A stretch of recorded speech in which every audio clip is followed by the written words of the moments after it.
사랑이 식었다고 느끼는 건 보통 네. 연애를 길게 하다 보면 연애 중간에 다 나오는 것 같아요. 근데 사랑이 식었다고 느끼는 이유는 네. 크게 두 가지가 있을 것 같은데요.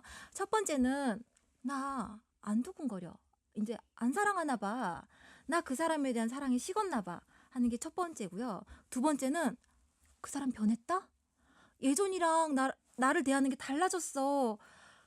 아마 나를 향한 그 사람의 사랑이 식었나 봐. 라고 생각하는 게 두 번째인 것 같아요.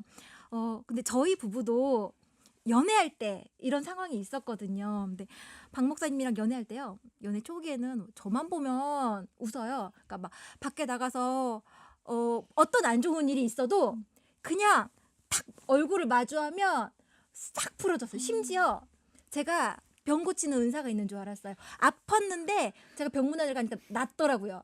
근데 우리 진짜 아팠대요. 목사님 모시고 다 나으셨구나. 네. 사랑의 힘이에요. 어마어마하죠. 진짜. 근데 네. 이랬던 제 남자친구 막 박 목사님이 어느 날부터인가 저한테 화를 내더라고요. 약속 시간 좀 늦었다고 화내고 전화 안 받는다고 화내고 저는 솔직히 이게 이렇게까지 화낼 일인가 싶고 너무 속상한 거예요. 그래서 진짜 시무룩해가지고 있으니까 그 당시에 저랑 같이 사역하시던 전도사님이 계셨는데 유부남이셨거든요. 그 전도사님이 저한테 이렇게 말씀해 주시는 거예요. 여자들은 자꾸 남자가 변했다고 하는데 사실 남자가 변한 게 아니야. 원래 그 남자는 원래 그런 사람이었어. 그런데 좋아하는 사람이 생기니까 그 사람을 위해서 잠시 잠깐 변했던 것뿐이지. 그리고 시간이 지나서 다시 원래 자기 자신의 모습으로 돌아온 것뿐이라고. 만약 그 남자의 원래 모습 그대로 받아줄 수 없다면 결혼하기 전에 헤어져. 그럼 돼. 그런데 다른 사람을 만나도 똑같을 걸. 연애 초기에는 뭐든지 다 잘해줄 것 같지만 그 모습이 영원하지 않다고.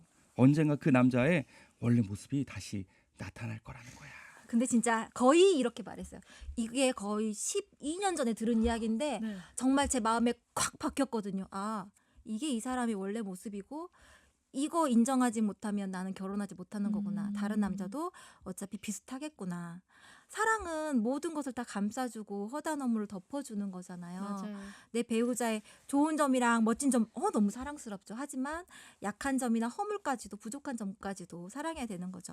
우리가 예수님한테 나아갈 때 있는 모습 그대로 나아가면 예수님이 우리의 모습을 그대로 받아주시잖아요. 그런 것처럼 우리도 예수님처럼 나의 배우자의 날 것 그대로의 모습을 받아줄 수 있어야 되는 거죠. 근데 사실 상대방의 그 있는 그대로를 받아준다는 게 쉽지 않아요. 그동안 자라나는 환경도 다르잖아요. 예, 상담에서는 이거를 수용이라고 해요. 상대방에 있는 모습 그대로를 비난하지 않고 있는 그대로 인정해 주는 것. 아담과 하와가 에덴 동산에서 벌거벗었으나 부끄러워하지 않았던 것처럼 우리도 서로에게 벌거벗은 내 모습을 보여주기를 부끄러워하지 않고 상대방이 보여주는 그런 벌거벗은 그런 날것의 모습을 부끄러워하지 않아야 된다라는 거예요. 벌거벗었다라는 것은 다른 의미가 아니에요. 단순히 외모를 뜻하는 게 아니라 내가 짊어지고 있는 뭐 지위, 이런 직책, 직분, 사회적 위치 이런 모든 것을 다 벗어버리고 사람과 사람, 알몸 그대로 대한다라는 거거든요.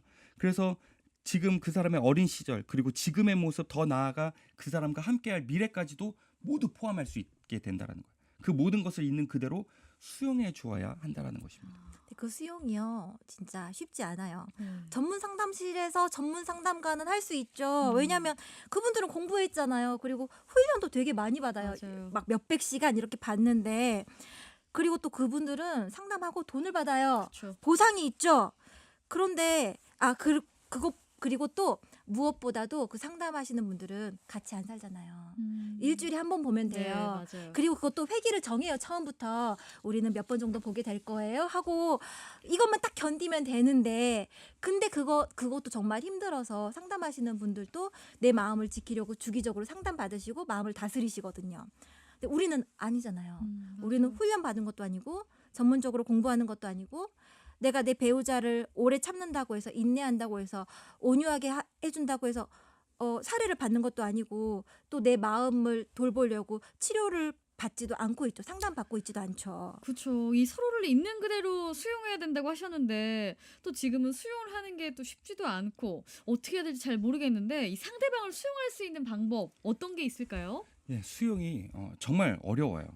한 해에 결혼하는 커플이 24만 쌍, 이혼하는 커플이 11만 쌍이에요. 그중 성격 차이가 전체의 40% 이상을 차지하고 있거든요. 네. 성격 차이가 상대방의 성격을 도무지 견딜 수 없어서 헤어지는 그런 커플이 이렇게 많다라는 거예요. 상대방을 있는 그대로 받아들인다. 이걸 우리의 힘으로 해결하고 하면 그건 정말 어렵고 힘들어요. 그런데 그 어려운 걸 해내지 말입니다. 방법이 있거든요. 그럼 바로 성령의 은사를 받는 거예요. 성령의 은사요? 뭐 방언이나 예언 같은 거 얘기하시는 거예요? 네, 고린도전서 12장에 보면 성령의 은사에 대해서 나와요. 은사는 아까 은혜로 베풀어 주시는 성령님의 선물인데요. 성령님께서 우리에게 주시는 그 은사는 아까 말씀드린 것처럼 방언이나 예언도 있고요. 지혜나 믿음도 은사로 받을 수 있어요. 그런데 고린도전서 12장 마지막 부분에 보면 12장에 언급한 그 다른 모든 은사들보다 더 큰 은사를 사모하라라고 얘기를 합니다. 그리고 그것이 가장 좋은 길이라고 하죠. 그런데 그것은 바로 고린도전서 13장에 나와요. 여러분이 다 알고 있듯이 고린도 13장은 사랑장이에요. 모든 은사보다 더 큰 은사, 가장 좋은 길이 바로 사랑이다라는 것입니다.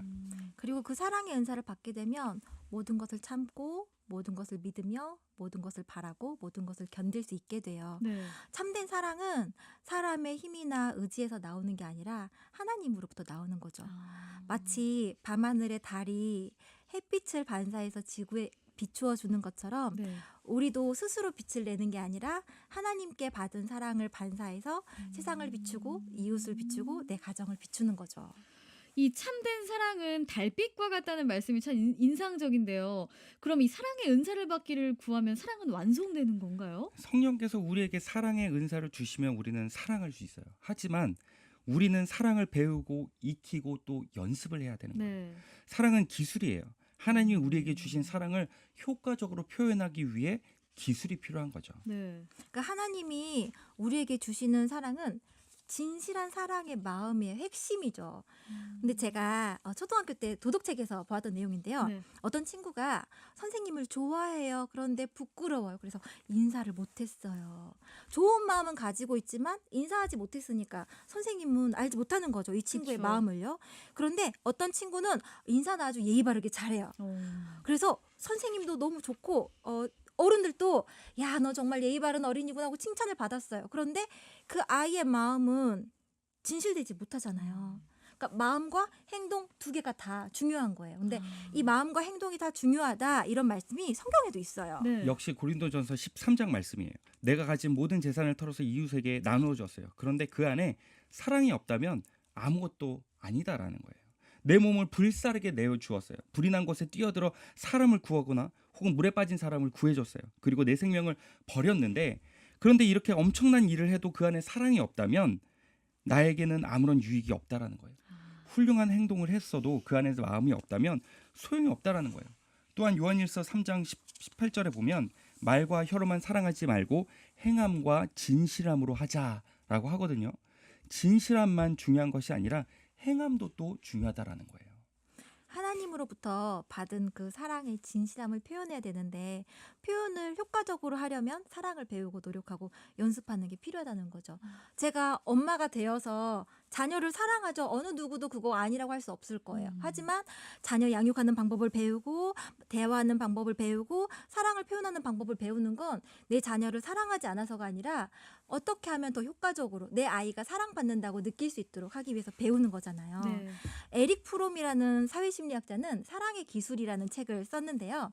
사랑이 기술이라는 거예요. 기술은 막 연습하고 익히고 습득하는 거잖아요. 네. 그렇게 사랑도 기술적으로 하기 위해서 사랑하는 방법을 배우는 거죠.